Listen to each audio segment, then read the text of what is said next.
जय श्री राधे। पूज्य श्री सद्गुरुदेव भगवान के चरणों में प्रणाम। पूज्य श्री उषा बहन जी का जीवन चरित्र। कल हमने सुना कैसे एक अदृश्य संत श्री सखा जी ने अद्भुत लीलाएं सुनानी शुरू की। हमने कल सुना था कैसे बांसुरी बनी। आइए कल से आगे सुनते हैं। जय जय राधिका माधव। उसकी मुरली होने के लिए बड़े त्याग, सहनशीलता, कष्ट, सहिष्णुता और उदारता की आवश्यकता है। इन सबसे ऊपर है इन नंद नंदन की अहेतु की कृपा की अनवरत बहने वाली धारा का प्रत्यक्ष अनुभव कराने में यही गुण सहायक होते हैं। अपने को बिल्कुल खाली कर देना, अपना अपने में कुछ न रहना, जो स्वर वह भर दे उसी में मग्नता मुरलीधर की मुरली बनने के लिए आवश्यक है। हृदय की स्वच्छता, निष्कपटता को देखकर उस पर रीझ कर यह कृपाल कृष्ण उसकी माला बनते हैं। आइए आगे सुनते हैं कतिपय लीलाओं के आंशिक दृश्य।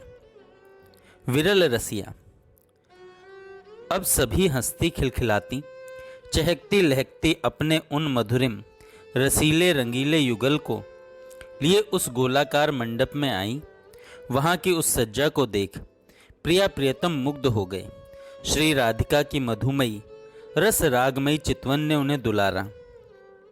मृदु मुस्कान ने उनकी सराहना की और होली फाग के विरल रसिया इन प्रियतम ने सौ छेड़ भरी वचन मालिकाओं से, पुष्प पराग से, मंजुल अवलोकन छटा से, कमल दल से बिखेरती हास मुस्कान की किरण कणिकाओं से उन नव अनुरागिणी बालाओं का स्नेह सत्कार किया। फिर अनुराग फाग मचा, रंगीली होली हुई। कुछ समय बाद सब फिर उस बेसुध रंगीरली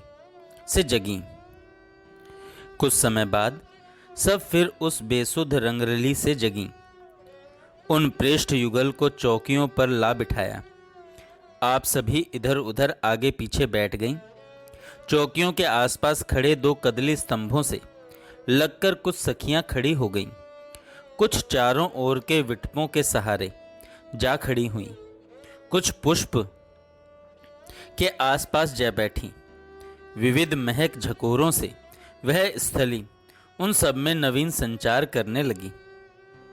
सहसा ही आसपास खड़ी उन दो चार सखियों ने जाने क्या किया कि चौकियों के ऊपर आच्छादित सघन पुष्प पल्लव खुल गए और उनसे अबीर गुलाल बरसने लगा, मानो वे नव विकसित पुष्प अपनी पराग से उनका अभिषेक कर रहे हों।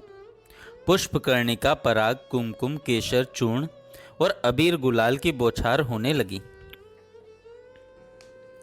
प्रिया जी ने दक्षिण कर में रुमाल ले नयन ढांप लिए और उन मत्त किशोर ने अपने कर कमल से नैनों पर तनिक आड़ तो की, पर मूंदे नहीं। दूसरे कर सरोज से अपनी कुंचित केशावली झाड़ने लगे।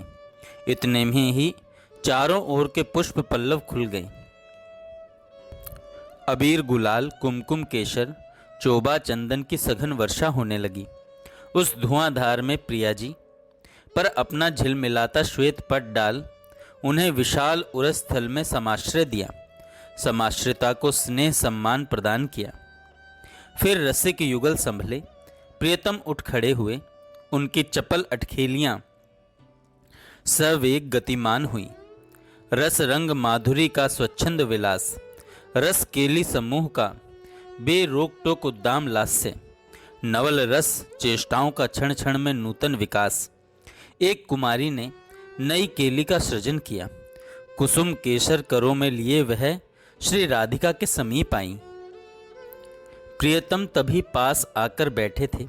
उस कुमारी ने प्रिया जी के एक कर कंज में वह कुसुम केशर दे उनका कर थाम प्रिय के स्निग्ध कपोल को रंजित किया। चपल प्रियतम ने अति लाघवता से दोनों के कपोलों पर अपने कपोलों का रंग पोंछ दिया। पल्लव दलों से उनके कपोलों पर रंग उड़ेला। युगल में दोनों को बांध युगल अर्गलाओं में दोनों को बांध पुनः पुनः रसाभिषेक किया। सखी मंडली में हास की धूम मच गई। परिहास वार्ताओं की बाढ़ आ गई। मधु ऋतु विलास। सूर्यास्त हो चुका था। सुरमीले वितान ने उपवन को आच्छादित कर लिया था। रंग बिरंगे दुकोलों से लज्जित वे किशोरियां उनके मध्य में पीत पटकी फरहान से और गात कांति छिटकाते उन्मुक्त सौंदर्य की बिखेर करते यह सौंदर्य सुधा निधि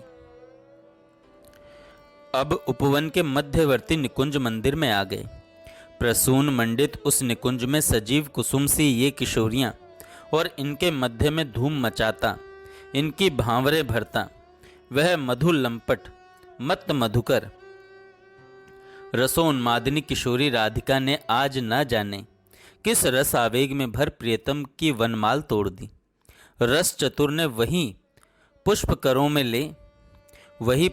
करों में ले किशोरी राधिका और किशोरी का मंडल ने भी न जाने कहाँ से अपने मृदुल करों में पुष्प भर लिए। मानो कुसुमाकार ने कुसुमशर संभाले। आज वे प्रियतम पर रस आक्रमण करने को कटिबद्ध हो गईं।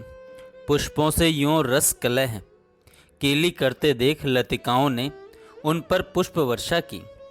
तरुण तरु समुदाय ने अपनी मंजरियां इन पर न्यौछावर की। खग समूह ने जय घोष किया।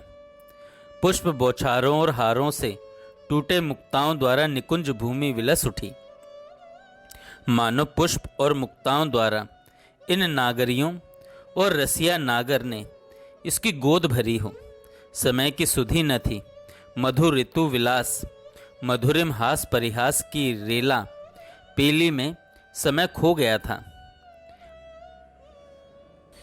श्याम सरोवर में स्नान करती किशोरी राधिका ने सखियों से हंसकर कहा, सखियों, तुम नित्य ही मुझसे विनोद पूर्वक कहती हो कि तू श्याम सरोवर में अवगाहन करती है, पर मैं तो तुम सभी को उसी में मज्जित होते देखती हूँ। फिर तुम मुझी से क्यों पूछती हो, छेड़ती हो? सखियाँ खिलखिलाकर हंस पड़ी, बोली, चल मान ली तेरी बात कि तेरे संग से हमें भी श्याम सरोवर में अवगाहन का अवसर मिल जाता है, पर बात तो यह है कि हम सरोवर में स्नान करती हैं और तू भी करती है और कराती भी है। तुझ में वह सरोवर विविध विधियों से डुबकियां लगाता है, स्नान पान करता है। विचित्र है वह सरोवर। कभी तो उसकी अगाधता विशालता सिंधु की असीमता को भी छोटा कर देती है, और कभी वह नील सुधा सिंधु प्रीति पराजित हुआ सिमट कर मदन सरोवर सा हिलोरें लेता अपनी पीयूष पयस्विनी में समा जाने को अधीर होता हमने देखा है। अब बता तू क्या कहती है? विकंपित वपुषा किशोरी के परिधान करों में ही रह गए। नेत्रों में भरी राग मदिरा चितवन की मिस छलकी। सहसा किसी सखी ने किशोरी के करों से परिधान ले लिए और स्वयं पहनाने लगी। सखियां अब फिर चांचल्य से भर पूछने लगी, किशोरी, तू निरुत्तर क्यों हो गई? कुछ तो कह।